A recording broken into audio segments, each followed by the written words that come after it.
Son dövrdə çox saylı psixoloqlar meydana çıxıblar və onların məsləhətlərinə diqqətlə qulaq assan, onların yazılarını diqqətlə oxusan, tələsmədən analiz etsən, görərsən ki, onların məsləhətlərinin böyük əksəriyyəti, demək olar ki, tamamı çox zərərlidir və ailə institutunun dağılmasına yönəldilib. Yəni, bu məsləhətlərə əməl edən insan, fərqi yoxdur, o qadındır və yaxud kişidir, gec və ya tez öz həyat yoldaşından narazı olacaq və gec və ya tez boşanacaq.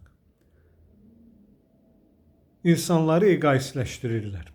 Egoizm də ailəyə ziddir. Çünki belə bir atalar söz var, sən ağa, mən ağa, bəs inəkləri kim sağa? Ər də egoist olsa, arvad da egoist olsa, bu problem yaranacaq. Hər ikisi bir-birinə qarşı güzəştə getməlidir. Və ən əsası odur ki, bu bir səhv deyil. Bu bir planlı bir təbliğatdır. Niyə?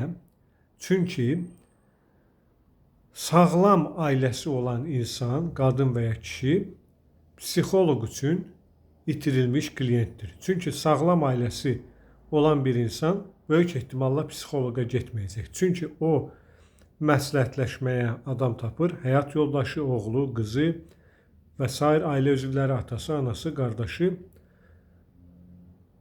O öz mənfi enerjisini boşaltmağa adam tapır, həyat yoldaşı, digər ailə üzvləri.